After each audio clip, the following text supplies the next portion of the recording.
In any case, Chuck Norris is one of, he's a megastar. That's a vile phrase, but you have to apply it to somebody, and his success in films, the fact that he's a genuine athlete who was a real world champion also raises him in my estimation. And he's a real gent. And so anybody who would say to me, why would you have Chuck Norris on your show? Get out of here.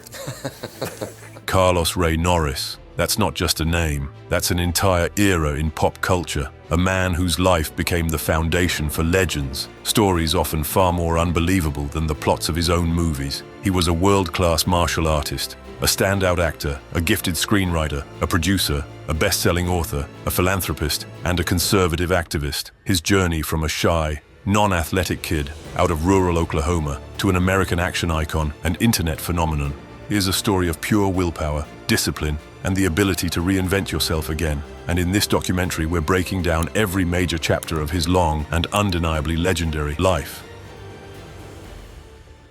Yeah, That gentleman right there will always have my respect. Him and Bruce Lee are the reason why I got into martial arts. 100%. Did I- Watching Chuck Norris movies when I was a kid, one of my proudest moments of my life was when Chuck Norris knew who I was. I What? ran into him at a kickboxing event in New Jersey, like way back in the day, and he gave me this big hug. It was one of his events that he had. He Oh had a my World Combat goodness. League. He gave me a big hug. I was like, holy Chuck Norris knows who I am. Carlos Ray Norris was born on March 10, 1940, in the tiny town of Ryan, Oklahoma. Ryan was one of those places where life moved slowly, and your future felt almost predetermined. Farm work, oil fields, or if nothing else, the military. His father, Ray Norris, was a complicated man, a World War II veteran who after the war bounced between jobs as a mechanic, truck driver, and bus driver. His mother, Wilma Lee, was a homemaker with Irish roots, and in Chuck's bloodline, a mix of German, British, and, as he would later proudly say, distant Cherokee ancestry. He was named Carlos after a pastor, Carlos Berry, a man his parents deeply respected. But respect didn't pay the bills. The Norris family lived in poverty. Oklahoma at that time was still feeling the aftershocks of the Great Depression, and for many Americans, survival wasn't a phase, it was a daily fight. No money, no stability. Chuck would later recall constant moving, cheap rental homes, and always being the new kid at school. And those situations don't build confidence, they break it. The last time we talked to you, and I think you mentioned here that your father, who was Cherokee, abandoned you. And what I read was a scene that sounded almost too dramatic to be in real life, that he returned at some point in your life to beat up the man your mother had, her current husband. Yeah. Is this? Well, what had happened is my mother, divorced my real father and remarried a real nice fellow. My stepfather's just a tremendous guy. Yeah. And my dad showed up, when I was 17. And he was threatening. He was threatening to beat up my stepfather, who was a small fellow. And first time in my life, I faced off my real father. And my dad's a big man, and had a bad temper, and tough. And but once we squared off, my real father realized this wasn't the way to go, and he left. That was the last time I ever saw him, as a matter of fact. But the biggest problem in the family was his father's alcoholism. Ray Norris would disappear for weeks, drinking away what little money they had. And when he came back, the house would fill with tension you could almost feel in the air. Carlos, the oldest of three brothers, with Wieland born in 1943 and Aaron after him, had to grow up fast. He took on responsibility early, but inside he was drowning in insecurity. He was ashamed of his father, ashamed of his clothes, ashamed of his life. Years later, Norris admitted something brutally honest. As a kid, he was unathletic, shy, and an average student at best. He felt like he was worse than everyone around him. That deep, quiet introversion stayed with him until almost 20 years old. When Carlos turned 16, his parents divorced. Wilma took the boys and moved first to Prairie Village, Kansas, and then to Torrance, California, chasing the idea of a fresh start. That move to the West Coast would change everything. But before that transformation, something happened that would shape Chuck forever. I believe you were too old for Vietnam, but your brother went. You lost a brother in Vietnam. Right. Do you know the circumstances of how he died and all, or was he? Yeah, he was on a patrol. Yeah. And he was point man on the patrol. and he saw an ambush being set up by the Viet Cong, and he saw them getting ready to fire on his patrol, and he yelled back to warn them to duck. And when he did, well, then they focused their artillery on him. His younger brother Wieland was especially close to him. They shared a room, shared dreams, shared fears. But Wieland was different, darker, more reflective. He thought about death often. And one day, when Carlos was about 16, Wieland, just 12 years old, told him something chilling. "I know I won't live past 27. Chuck brushed it off as a kid's imagination, but those words stuck deep. Years later, those words became reality. In 1970, Wieland Norris, serving in the 101st Airborne Division in Vietnam, was killed in action during the defense of Firebase Ripcord. He was 26. The prophecy came true. Chuck, already a rising karate champion at the time, was completely shattered. Later, he would dedicate films like Missing in Action and the entire trilogy to his brother, a symbolic act of redemption. Because from that moment on, Chuck Norris understood one thing: he had to live for two. Had he not done that, he might well have survived, but or they'd all have been wiped out. Yeah, he won. He got out. Oh Lord! And you got that firsthand from one of his. From one of the men in the patrol. A couple of them came to the funeral, and so they told us what happened. The sergeant will decide, or someone will volunteer. Yeah. In this particular case, he volunteered for Point Man. But life doesn't stop. It never does. So let's rewind for a second. Back to Torrance, California. The Norris family settled into a modest home, and Chuck enrolled at North High School, but stood out in nothing. Not in sports, not in academics. After school, he worked to help his mother. But somewhere in those years, a thought started forming. A realization. He was skinny, weak, awkward, too intimidated to try wrestling or football. But deep inside, something clicked. If he wanted to defeat his fear, he had to become stronger. Not just physically, but mentally. After graduation, he had no clear direction. Construction jobs, odd work. Life felt like a never-ending grey tunnel with no way out. And ironically, the way out came from the military. In 1958, at just 18 years old, he enlisted in the United States Air Force. Not out of patriotism, out of necessity. He needed stability, a uniform, discipline, a way to break out of poverty. What he didn't know yet was that this decision would give him something far greater, a new name and a new destiny. Who gave you the nickname first? I joined when I went in the military, and I'm in boot camp, and a Hispanic guy says, "You know what the name Carlos means in English?" I said, "Yeah, it's Charles." He says, "Yeah, and the nickname for Charles is Chuck, and I'm gonna call you Chuck." And for some reason it stuck with me, and from that point on, everyone called me Chuck, so I just stuck with it. The military gave him a steady income, a place to live, a profession, and most importantly, discipline, something he never had growing up. After basic training, he was assigned as an air policeman. Constant patrols, perimeter security, maintaining order. The pressure was real. But the real test came when he was deployed to Osan Air Base in South Korea. Remember the year, 1958. Korea was still recovering from war. Tensions with the North were high. The atmosphere was explosive. And it was there that Carlos Norris became Chuck. His fellow soldiers started calling him Chuck. Too many Carlos in the unit, and they wanted something more American. At first it was a joke. By the end of his service, no one called him anything else. The world had a new name, Chuck Norris. Can you see how you might have turned out really badly? Was there ever a fork that you happened to take the right side Well, out? of course, I think we all have decisions to make in our lives, and those decisions can go good or go bad. And there's been close calls in my life where I could have gone down the wrong road. Quitting school, I came close to quitting high school. And then, of course, there's, luckily for me, I had a very strong mother.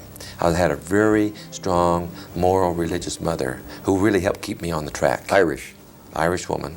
And so I have to give her the credit for keeping me on the right track until I was able to find myself in life and decide what it was I wanted to do. So my mother was really the driving force for me to maintain my faith in the things that I could achieve in my life. And this is where the real story begins, because in Korea, he discovered something that would change his life forever: martial arts. South Korea in the 1950s was a unique place for a serviceman interested in fighting. After years of Japanese occupation, Korean martial arts were going through a revival. masters were opening schools, and American soldiers had access. It was at Osan that Norris stepped onto the path that would turn him into a legend. He began training in Tang Soo Do, a traditional Korean martial art combining powerful kicks, fast hand combinations, and deep philosophical roots, similar to karate, but with a heavier emphasis on kicking techniques. And here's the crazy part. He was a natural. The same shy kid, the same insecure teenager, suddenly became obsessed. Discipline? He embraced it. Repetition? He lived for it. Hours of training the same move. No problem. It was like he was built for this. Chuck later said that training became his meditation, a way to finally gain confidence, because growing up he was the kid too afraid to even look people in the eye. But on the dojang, everything changed. He realized something powerful. If he could control his body, he could control his life. After 2 years in Korea, he earned his first black belt. But more importantly, he found his purpose. You've never been in a real-life fight? Not Kind really. of a shy, quiet. I mean, you have a wonderful personality. You're fun to talk to. Quite handsome. But you're not that rough and tough guy that goes in and wants to blow the place apart. Now, most of you guys that are really, like you say, the top-notch fighters are very quiet type individuals, because when you walk around with that type of an attitude, it's generally from an insecurity anyway. When you try to display a tough guy role, I don't try to do that in my films either. One time, when I'm not traveling around, I'll go into one of the karate schools and I'll teach, because I miss teaching. In August 1962, Chuck Norris was discharged from the Air Force with the rank of Airman First Class. Back home, a young wife was waiting. He had married Diane Holacek back in 1958, his high school sweetheart from Torrance. She was 17, he was 18. That marriage would last 3 decades and give him 2 sons. Now came the real test. Follow a safe path, like joining the police, or risk everything and chase something bigger. As you already know, Chuck Norris chose the second option. He opened a small martial arts studio in Torrance, teaching Tang Soo Do to anyone willing to learn. At the same time, he worked at Northrop Corporation to support himself. His days were brutal. Factory work in the morning, training and teaching at night, non-stop. And even that wasn't enough. He wanted more. He wanted to test himself, for real. In the early 1960s, karate was exploding in the United States. Tournaments everywhere, different styles clashing. Shotokan, Goju-ryu, Kyokushin, Korean systems. The best fighters stepping onto the mat to prove who's real. Chuck Norris stepped in, ready to make his name. But his debut was a failure. I got paid for my first world title fight here in New York at Madison Square Garden. I won the world champion. I got $1,000. All to yourself? And plus I had a broken nose. I had a broken jaw that night. Yeah. I got kicked in the jaw with the heel kick, broke my jaw, which cost me more than $1,000 to get fixed. So I lost on that. Even though I won the world title, which has been good because I've been able to use it over the years, I still, my jaw's still never been the same. Let's be real. Without losses, there is no progress. Some people say laziness drives evolution, but we believe something else. Defeat is the real fuel, the kind that forces you to grow, the kind that changes everything. And Chuck Norris, he went through that fire early. His competitive career didn't start with glory. It started with failure. 2 straight losses. He dropped decisions to Joe Louis and Alan Steen, future giants of American karate. Then came another painful defeat, this time to Tony Tulliners at the International Karate Championship. 3 losses, right at the start. That would break most fighters, but not Norris. What made him different? Obsession. He broke down every loss, studied it, analyzed it, worked on his tactics, sharpened his conditioning. But more than anything, he wanted to understand the true mechanics of fighting. Every detail, every movement, every hidden layer. Because only when you understand the system can you build strategy. Only then can you develop what we now call fighter IQ.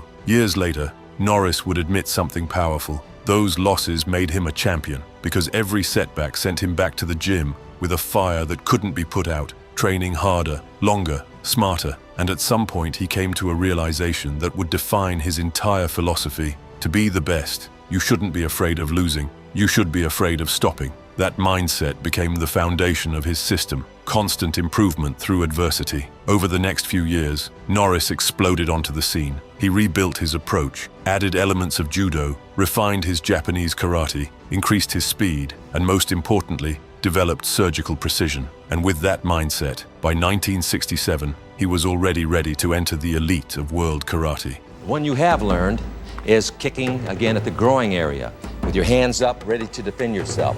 So this is the one I want to show you first, how to practice this with the target. I'm here, my hands are up, there's the groin, there's the face. I'm here, round kick, and then punch right into the face.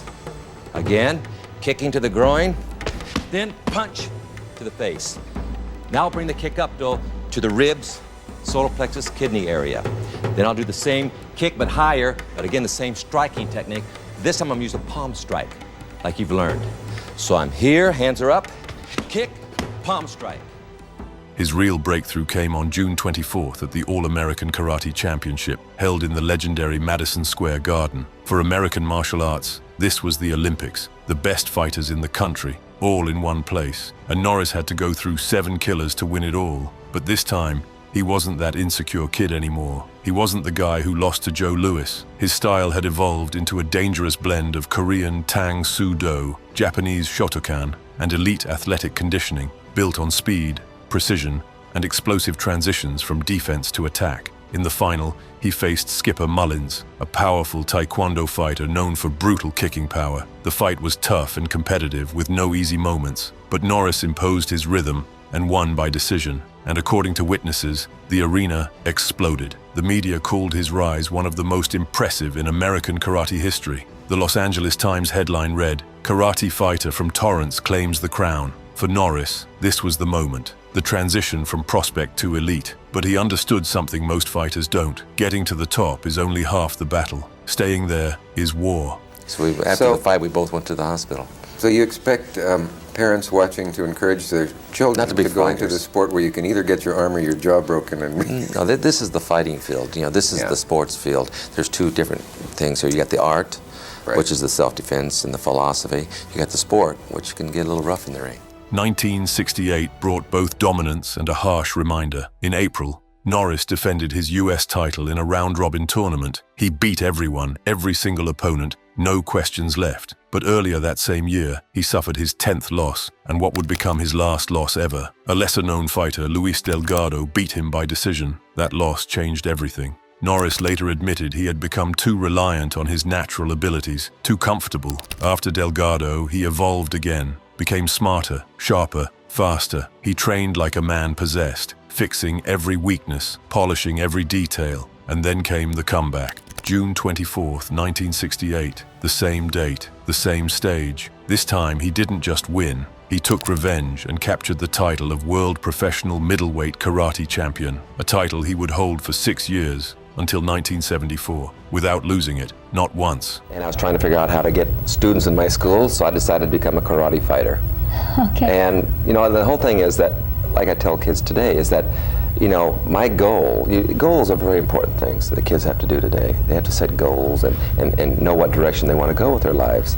And that was basically what I was trying to do at that time, because I was still young. I was only 22. And I said, okay, Chuck, if you can win a Los Angeles tournament, you can get it right up in the magazine, get students in your school. And so luckily I won that, which moved my direction of my goal to a higher level of the state title, which I won in 65. That led into the national title in 66, to the international title in 67, to the world title in 68. 1969 was the peak, at least in our opinion. If you disagree, drop your take in the comments. Because that year, Chuck Norris won the Triple Crown of Karate, the most tournament victories in a single season. Black Belt magazine named him Fighter of the Year, and in August, at the International Karate Championship, he once again proved he was the best in the world. By now, he wasn't just a fighter, he was a strategist, a man who could read opponents like an open book, break them down, expose their weaknesses. You mentioned that you've trained a lot of black belts who were in Russia. You're actually quite a big star in Russia. Why is that? Well, you know, amazingly, about 3 years ago, I got invited over there to go to a kickboxing event in Moscow. And I thought, well, you know, I've never been there, so I'd like to go over there. And because, you know, I have black belts that have come over and trained with me from Russia, but I've never been there. So I go over there, and unbeknownst to me, about 10 years ago, martial arts was outlawed in Russia. And if you used it, they put you in jail. And so they trained underground, but they had no teachers. And they were using my pirated movies, tapes, to train. Yeah, use the training aids.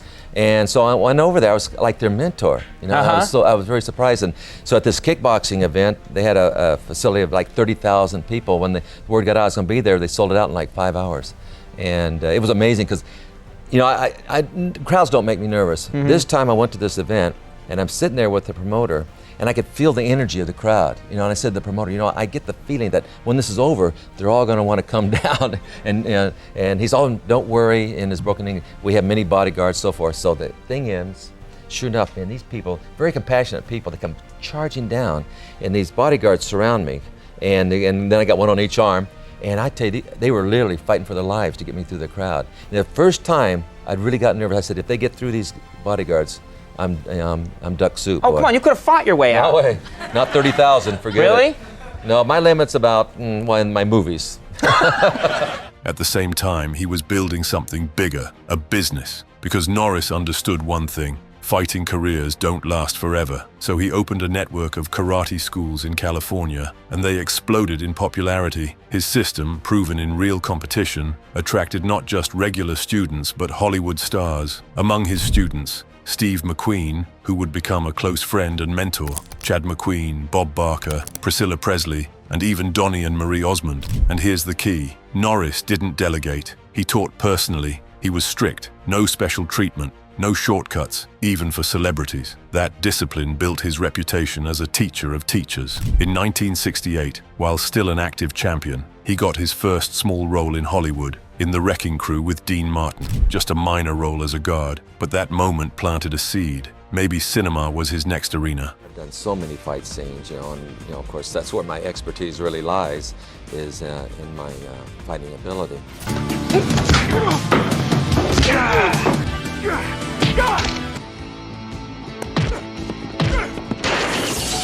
Most of my life has been in karate, taekwondo, karate, you know, kung fu, you know, which is all kicking and punching, blocking type of a art.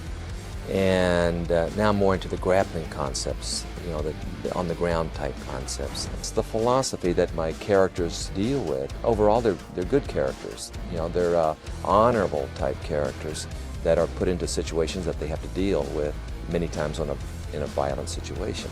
But it's not because they want to, it's because they have to, and I think that's the difference. Then came a meeting that would change everything. Chuck Norris met Bruce Lee at a tournament in Long Beach. Lee was already known from the Green Hornet, but his ambitions were far bigger. The two became friends, then training partners, then something more, a powerful exchange of knowledge. Norris, raised in traditional styles, was blown away by Lee's philosophy. Jeet Kune Do, no rigid forms, no wasted motion, only efficiency. They trained together and talked for hours about technique, philosophy, and combat theory. Lee respected Norris's power, his athleticism, his control of distance, and his brutally precise striking. And then Bruce Lee made a big decision. He personally invited Norris to play the role that would change his life. 1972, The Way of the Dragon. Norris played Colt, the main antagonist, a hired killer sent to destroy Lee's character. Their final fight in the Roman Colosseum was legendary, not just a fight scene, but a showcase of skill, brutality,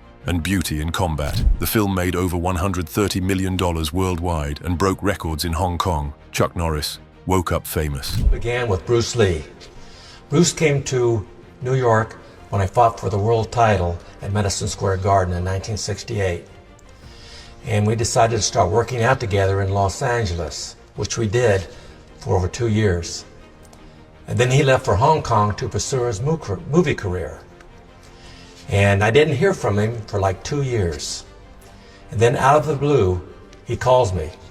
He says, Chuck, I've done 2 movies in Hong Kong and they're very successful. I want to do a movie now with a fight scene that everyone will remember.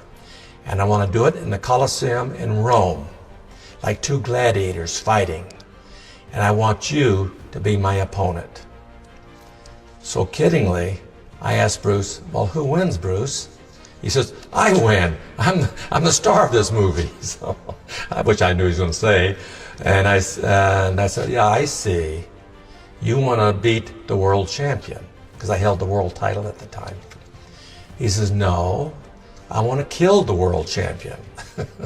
So anyway, I decided to go to Rome and do the movie with Bruce, and of course he killed me, but he said, I don't want to make you out to be a bad guy.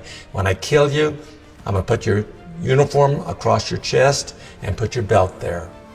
But behind that success was pain. His younger brother, Wieland, serving in Vietnam, was killed in action while defending his base. He was 26. The prophecy came true. Chuck was destroyed, and later he admitted that loss changed him forever. From that moment on, every fight, every film, became a tribute to his brother. By 1972, after the success of The Way of the Dragon, Norris could no longer remain just a fighter. Offers were everywhere. Hollywood wanted him, but he didn't rush. Unlike many fighters who tried to ride Bruce Lee's wave, Norris wanted to build something real, something lasting. And this is where his old student and close friend Steve McQueen steps in. About changing Bruce Lee's fighting style. And when Bruce and I met, Bruce and I started working out together. And my style of fighting was, more Korean, a lot of high kicks, spinning kicks, so forth. Where Bruce's was more of in-close type fighting and low kicks.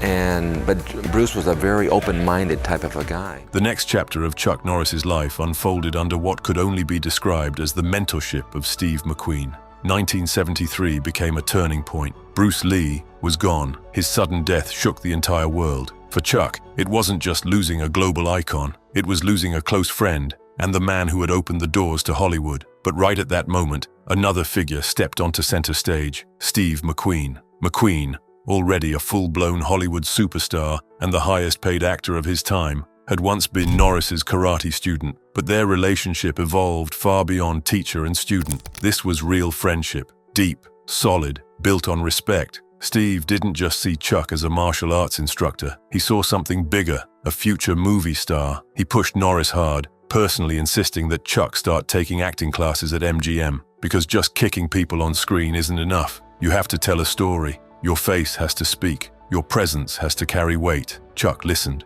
In 1974, he appeared in Jonathan Kaplan's The Student Teachers, followed by the low-budget film Yellow-Faced Tiger. And this time, he wasn't just another guy in the background. He was the lead, a ruthless drug lord. The film didn't get wide distribution, but it proved something crucial. Norris could carry a movie from start to finish. Well, being a karate instructor for 20 years, I tried to set a certain example for young kids. And on the screen, of course, it's very important to me that I project the same type of an image on the screen. And when I decided to become an actor, I said, well, what do I want to do as an actor? Because there's a broad spectrum to acting. You have your Laurence Olivier's, the actors, or your Burt Reynolds or Clint Eastwood type, the personality actors. And I decided what I wanted to do was try to project a hero image on the screen. I thought we were in dire need of heroes on the screen. Because for years the movies have been kind of anti-heroic. They're not, it's not black or white, but it's gray, so you don't really know how to take the person on the screen. And I grew up with heroes. I had Gary Cooper and John Wayne and people like that to look up to and relate to.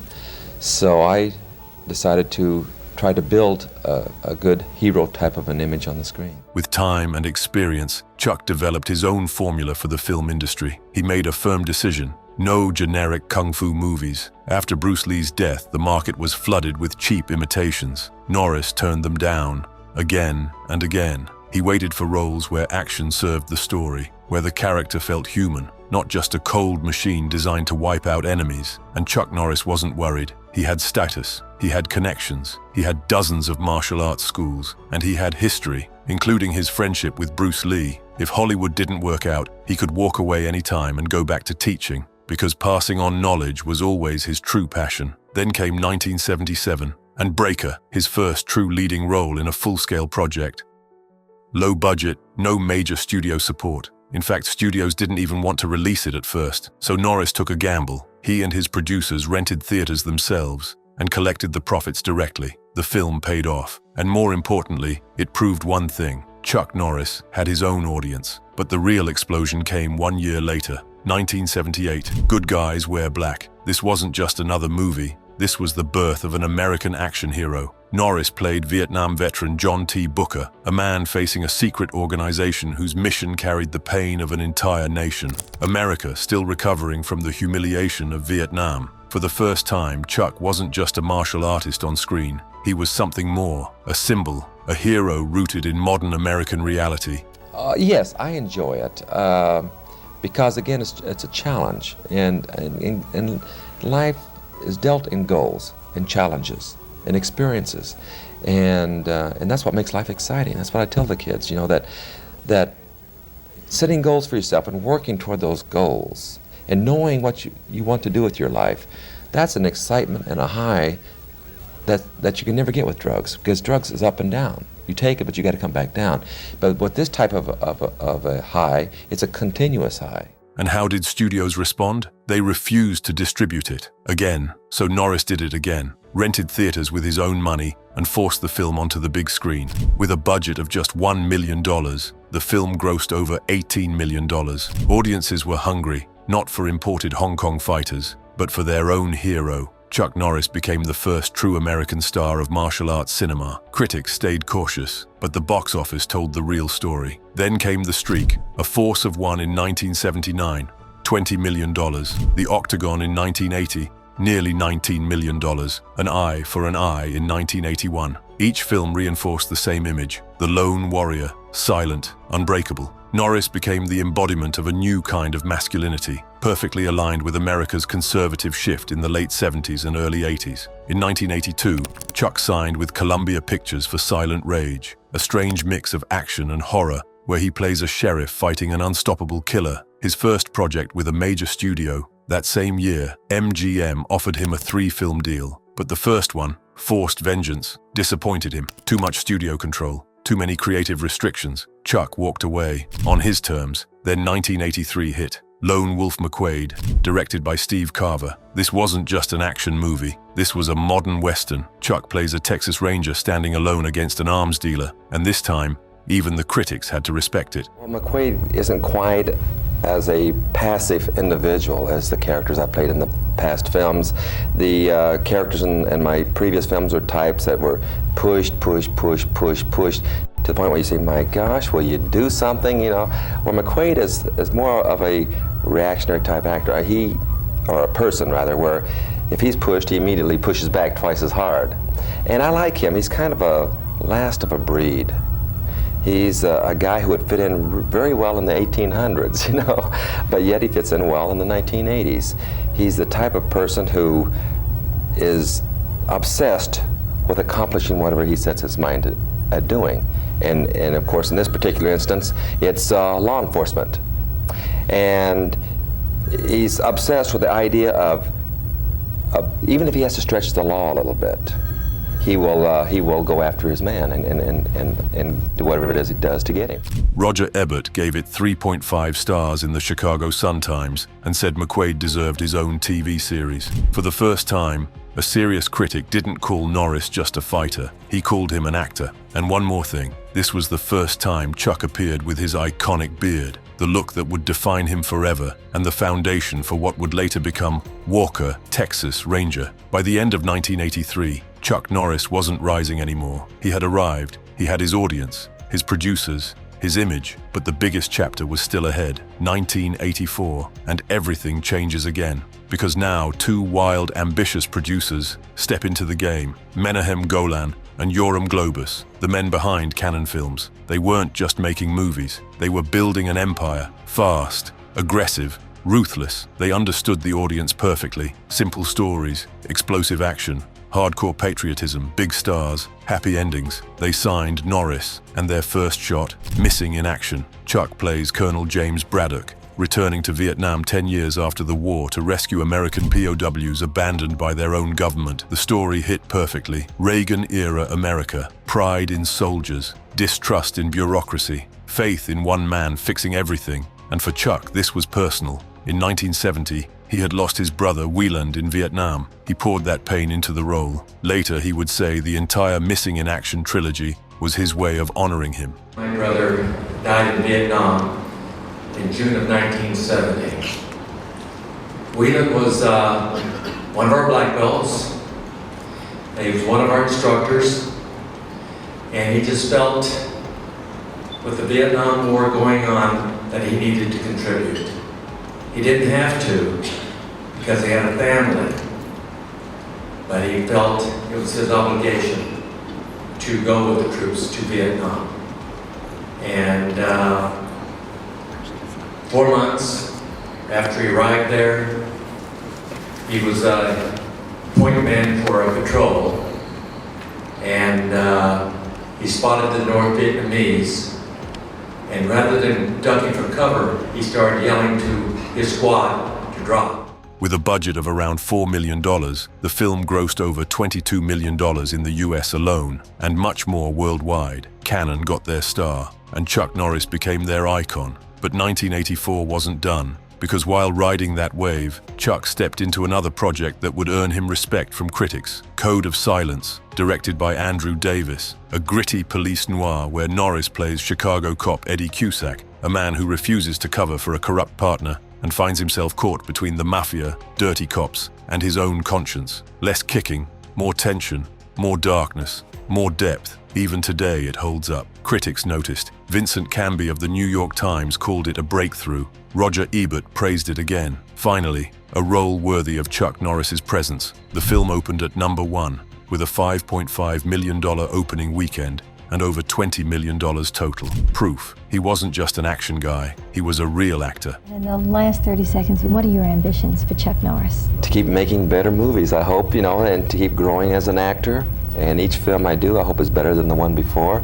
Lone Wolf McQuade, I think, is by far the best film I've done. You've seen it, and I enjoyed it immensely. It's the only movie I've seen half a dozen times. I've seen it 6 times, and I still haven't gotten bored with Lone Wolf.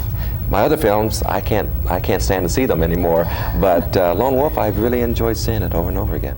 1985 kept the momentum going. Missing in Action 2, The Beginning, a prequel showing Braddock's captivity and torture in a North Vietnamese camp. Critics were mixed, but audiences loved it. For Chuck, it was still personal, still about his brother, still unfinished pain. Then came Invasion USA, pure chaos. Chuck as CIA agent Matt Hunter taking on Soviet-Cuban terrorists invading Florida. Explosions everywhere. Patriotism turned up to max. Critics destroyed it. Audiences didn't care. They packed theaters because this was peak Norris, the man who could save America alone. And then, 1986, the Delta Force, a $9 million budget. And this time, Chuck teams up with Lee Marvin, a legend. The story follows a Delta Force unit responding to a terrorist plane hijacking, inspired by real events. Marvin played the seasoned, cynical veteran. Norris, the fearless warrior, perfect balance. The result? Over $40 million worldwide. A massive success. And Chuck proved once again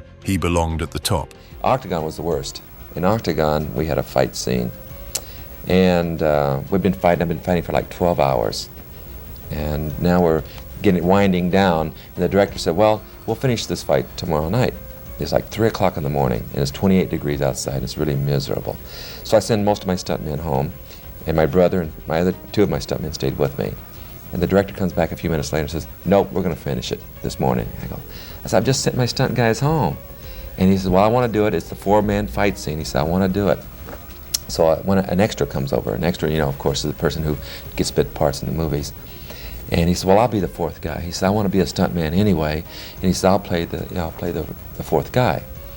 I said, well, I don't think you understand, is I make a little contact when I do my fights to the body. I don't kick full power, but I do make a little contact. And these guys are all trained for it. He says, that's all right. He says, I'm in real good physical shape. I said, well, okay. I had no choice anyway, so I said, all right. I said, well, what we'll do then is you'll be the first one to attack me, and I'll kick you in the stomach. And then you pretend like you've been knocked out. Then the second guy attacks me, and I'll round kick, punch him. Then my brother attacks me, and I jump up and kick him. Then the 4th guy jumps down, and I kick him. So we're all set to roll. So we start rolling the film, and I walk into this maze, and the guy attacks me, and I kick him in the stomach, and his eyes roll back into his head, and he falls to the ground, unconscious, and kind of jerking around. I go, oh my gosh, I've hurt him. And all of a sudden, I'm thinking about this guy on the ground, and here comes the second guy attacking. Well, now I've forgotten what I'm supposed to do. My mind has just gone blank. And and they attack very aggressively, my stuntmen do.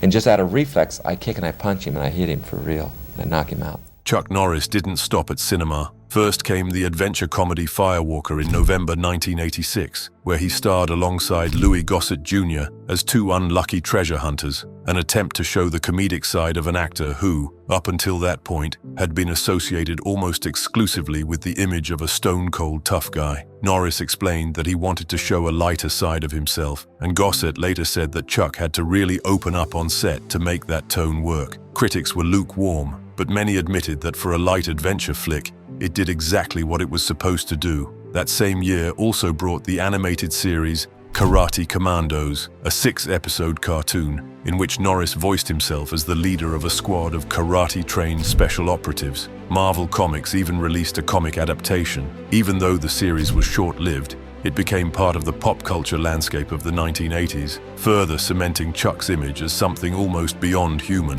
Then came 1987, and with it, Norris's book, The Secret of Inner Strength, My Story, which became a New York Times bestseller. In it, he spoke in depth about his philosophy, his career, and the inner battles that shaped him. Then in 1988 came 2 more films under his contract with Canon, Braddock, Missing in Action 3, and Hero and the Terror. By that point, the studio had already started running into financial trouble, and Chuck gradually began shifting his focus toward other opportunities. The years from 1984 to 1988 didn't just make Chuck Norris a star, they turned him into a global brand. His hard-edged, brutal face was on magazine covers everywhere. His movies were making hundreds of millions of dollars around the world. And his image, the fearless Vietnam veteran who restores justice all by himself, became an archetype for an entire generation. But another transformation was waiting for him. This time, not on the big screen, on television. Right?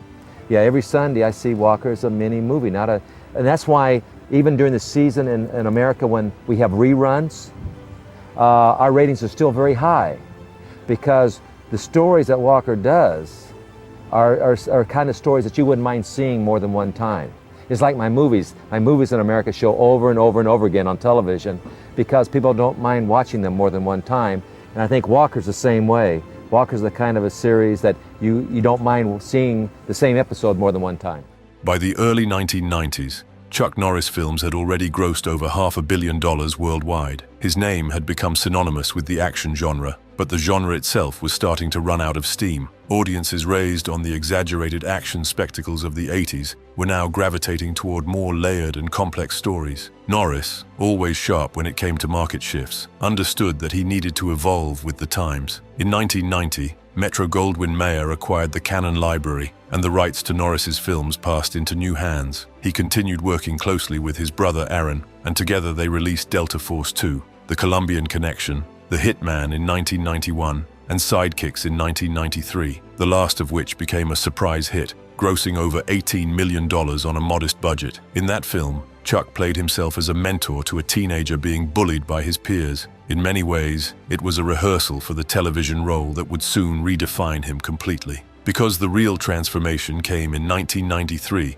when CBS launched Walker, Texas Ranger. Chuck stepped into the role of Cordell Walker, a lawman from the legendary Texas Rangers who combined ruthless crime fighting with deep moral conviction. The show was designed as a modern-day Western. Instead of a horse, the character had an SUV. Instead of a Colt revolver, he had a leg ready to fire like a weapon. But the code of honor remained exactly the same. At first, critics weren't impressed. They called the show outdated, called Norris's acting stiff, wooden, one-dimensional, but the audience saw it very differently. By the mid-1990s, Walker had become one of the top 30 highest-rated programs in the United States, and in the 1995 to 1996 and 1998 to 1999 seasons, it even cracked the top 20. The show stayed on the air for 8 seasons, all the way until 2001, and even spawned a spin-off, Sons of Thunder in 1999, where Chuck served as a producer and made a cameo appearance. For Norris, Walker wasn't just another job,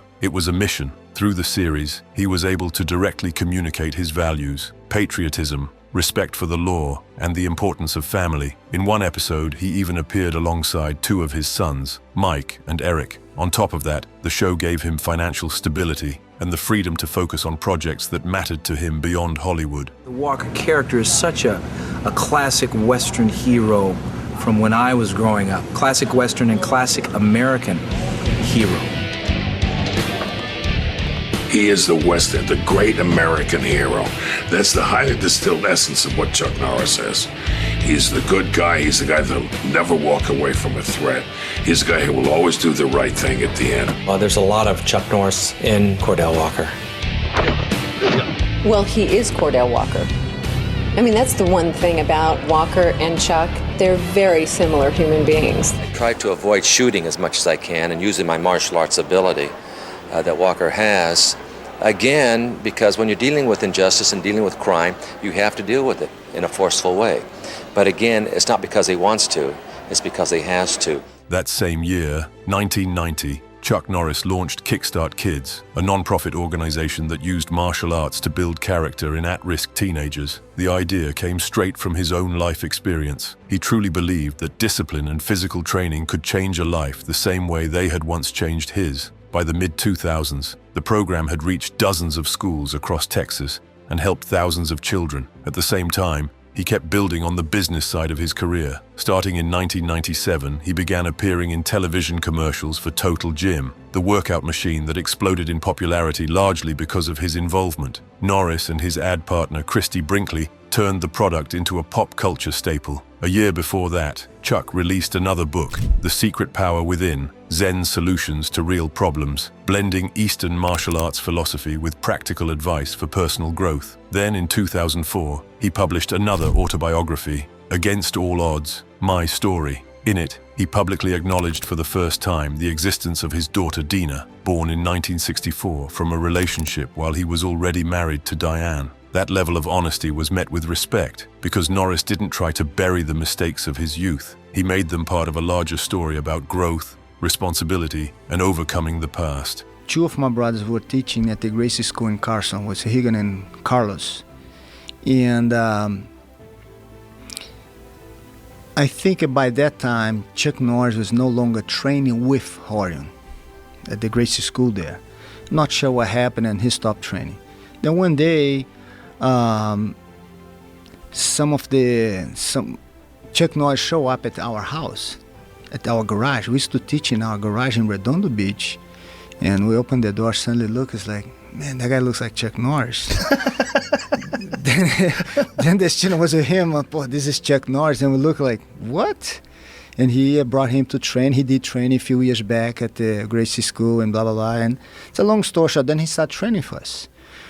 And when he started training for us, we become very good friends. It was amazing. Like something right away, he invited us to his house. And he's a great guy. Man, amazing person. Start hanging out. And then came a new era, the digital era. The internet entered everyday life and swallowed the world at near light speed. In 2005, a student from Yale University named Ian Spector created a page on a then obscure internet forum where he started posting satirical facts about Chuck Norris. The first one read, "Chuck Norris doesn't sleep. He waits." Then came more. When Chuck Norris looks in the mirror looks away in fear. Chuck Norris once roundhouse kicked a horse in the face. That's how giraffes were invented. The joke spread like wildfire. A lot of people in his position would have gotten offended. Chuck did the exact opposite. He embraced it. On his own website, he responded by saying that some of the facts were genuinely hilarious. His personal favorite was the one claiming they wanted to carve his face into Mount Rushmore. But the granite wasn't hard enough for his beard. Before long, he started using the popularity of the meme for charity, for morale visits to troops in Iraq, and for promoting his books. Chuck, I don't know where people came across this. It is the Chuck Norris Facts. It's been floating around the internet for several months now, and this is some kid who just came up with all this wild stuff about how tough you are and everything. I'm going to give people a little example of what is on there. For example, facts like Chuck Norris once challenged Lance Armstrong in a Who Has More Testicles contest. Chuck Norris won by 5. This is the sort of stuff, you know, we've selected 10 for you. So we want, yeah, it's all true. So we want you to read them off for us, Chuck. Here we go. These are 10 of them right here. And number 10 is when Chuck Norris does push-ups, he doesn't push himself up. He pushes the earth down. There are no steroids in baseball, only players Chuck Norris has breathed on.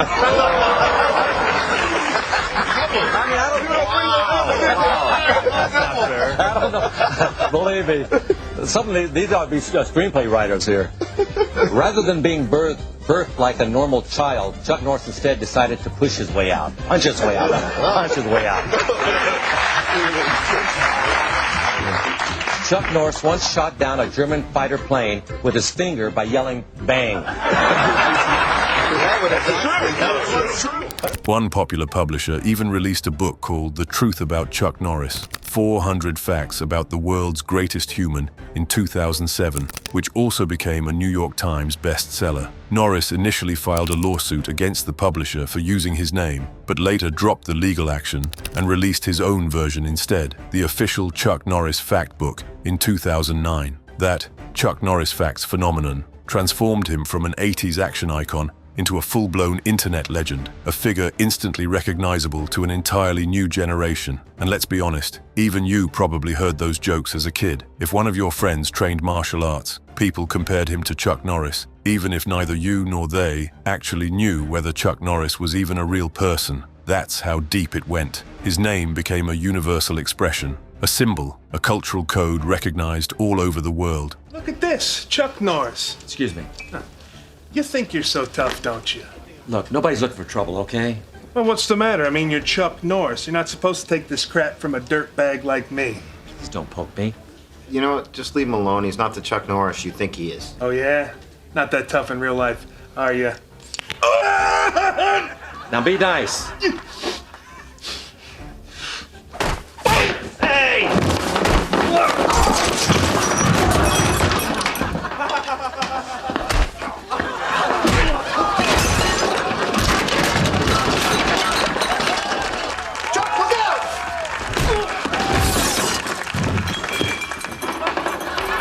Like I told you, Jimmy, he's probably in a coma.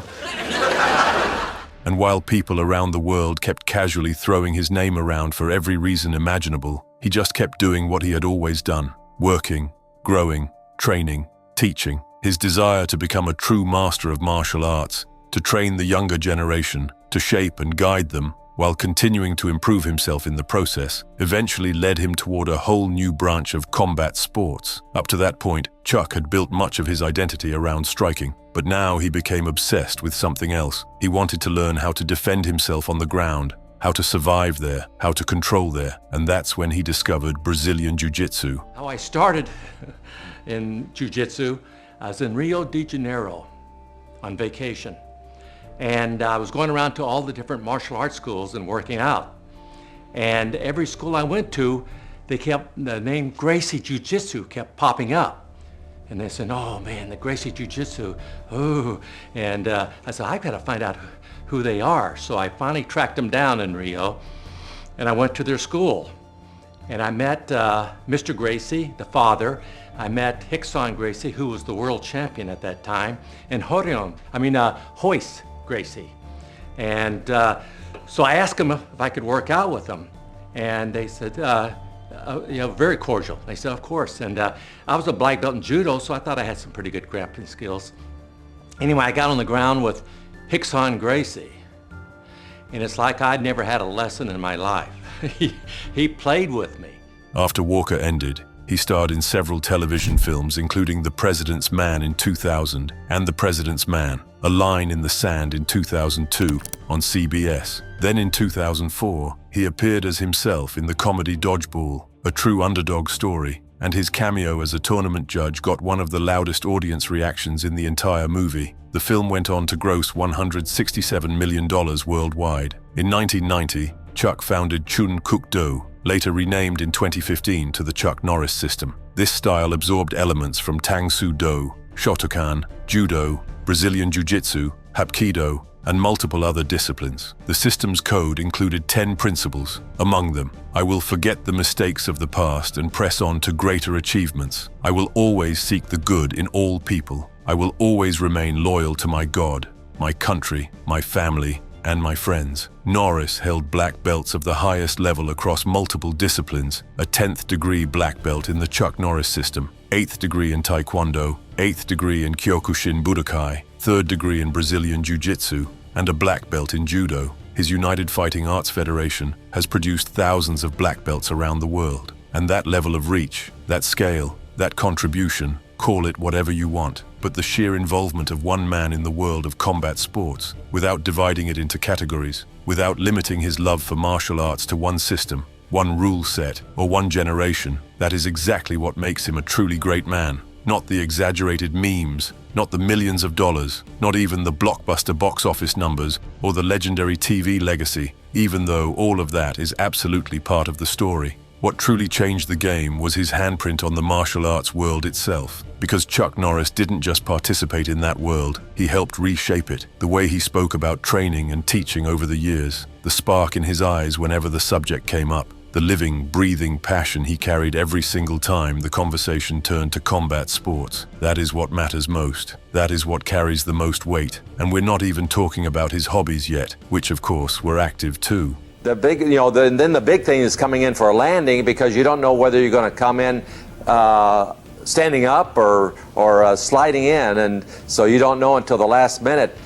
President Bush yesterday, he came in really hot because when the wind is blowing, it slows your speed down when you come in for the landing. And I was fortunate enough to have the wind coming in, so I didn't hit that hard. But President Bush came in about 20 miles an hour yesterday. He was coming in really hot. And now we're at the finish line, in every possible sense of the word. In 2012, Chuck Norris accepted Sylvester Stallone's offer and joined the Expendables 2. It became his last major role on the big screen. Alongside Schwarzenegger, Willis, former UFC champion Randy Couture, and other action veterans, he played Booker, a silent mercenary who doesn't stay long, but leaves a massive impression. The film went on to gross more than $310 million worldwide. In the years that followed, Chuck appeared in commercials for T-Mobile, World of Warcraft, Hogarden, and Quick Trip, and voiced a character in World of Tanks. In 2019, he hosted the documentary series Chuck Norris' Epic Guide to Military Vehicles on the History Channel, and a year later he appeared in the final episode of Hawaii 5-0. But now, let's talk about Norris's personal life. In 1989, his marriage to Diane Holacek, which had lasted 30 years, ended in divorce. In 1998, he married Gina O'Kelly, a model who was 23 years younger than him, and in 2001, the couple welcomed twins. Norris also had 2 sons, Mike and Eric, from his first marriage, as well as an out-of-wedlock daughter, Dinah. We already talked about her. Chuck was a deeply religious Christian, a Baptist, and a member of Prestonwood Baptist Church in Dallas. His faith shaped many of his actions, including his involvement in Christian films such as Bells of Innocence in 2003, as well as his support for conservative politicians. He wrote columns for WorldNet Daily, supported Republicans Mike Huckabee, Newt Gingrich, and Roy Moore, and spoke out against same-sex marriage. In 2009, he backed conspiracy theories surrounding Barack Obama's birth, and in 2012, he urged evangelicals to vote against Obama's re-election. Despite the controversy surrounding some of his statements, Norris remained a popular figure. His visits to Israel, his support for Benjamin Netanyahu, and his public appearances in support of American troops in Iraq and Afghanistan only strengthened his image as a patriot. Norris was bitten by a cobra, and after 5 days of agonizing pain, the cobra died. So I went in, and I bent down and I petted him, and all of a sudden, you hear this like that. So the trainer says, get up very slowly and back up. So the tiger did. He slowly got up and backed out. When Chuck Norris cuts onions, onions cry. But there is a serious side to these martial arts classes. Together with Gina, Chuck runs Kickstart Kids, a charity helping disadvantaged and troubled children through the discipline of karate. The martial arts is a philosophy, really more than anything else. And it's a philosophy of respect. You must be very proud of it. I tell you, it's my mission in life, really. And eventually, one day, God willing, I'm going to have it all over the world. I want it in Australia. I want it, I want it everywhere. And that's my mission in life. In 2024, at the age of 84, Norris appeared in public in good health and strong physical shape, continuing to take part in advertising campaigns. In March 2026, he was hospitalized in Hawaii due to an emergency medical condition. On March 19th, the legendary and great Chuck Norris passed away, shortly after celebrating his 86th birthday. His family announced the death of the actor and idol of millions the following day. News of his passing triggered a global wave of remembrance. Politicians, actors, athletes, and millions of fans paid tribute to the man who went from a shy boy from Oklahoma to a worldwide icon. Sad news to report here. The world mourning the loss of martial arts legend Chuck Norris after he was hospitalized for a medical emergency. And Norris's breakout role as Bruce Lee's fierce opponent in Way of the Dragon cemented his place as an action star. He became a household name in the 1980s and 90s, and he was probably best known as the vigilante lawman in Walker, Texas Ranger. Norris was fierce and disciplined both on and off screen. And a symbol of strength. To us, he was a devoted husband, a loving father and grandfather, an incredible brother, and the heart of our family. He lived with his faith, purpose, and an unwavering commitment to the people he loved. The statement continues through his work, discipline, and kindness. He inspired millions around the world and left a lasting impact on so many lives. That is part of the post to Instagram from the family of this man, Chuck Norris. His legacy is not just 50 films, 8 seasons of a cult television series, and dozens of tournament victories. It is also the cultural phenomenon of the Chuck Norris facts, which turned his name into something instantly recognizable and universally referenced while he was still alive. Over the course of his life, he received countless honors: a star on the Hollywood Walk of Fame, the title of Honorary Texas Ranger, Honorary U.S. Marine, and multiple highest-level black belt distinctions, including a 10th degree black belt in the system he created himself. His path was full of contrasts, from a poor and shy boy to a symbol of unbreakable masculinity, from a champion athlete to an actor mocked by critics but loved by millions, from a real martial arts master to a character of internet folklore. Chuck Norris left behind more than just a filmography or a record of combat victories. He left behind a one-of-a-kind cultural artifact, an image that became bigger than the man himself. The Chuck Norris facts became part of internet folklore, and his screen characters embodied a simple but eternal dream: that one man, armed with discipline and justice, can change the world for the better. He was, and forever will remain, a true legend. Rest in peace, Chuck, and thank you for everything. If first you don't succeed, you're not Chuck Norris. Yeah.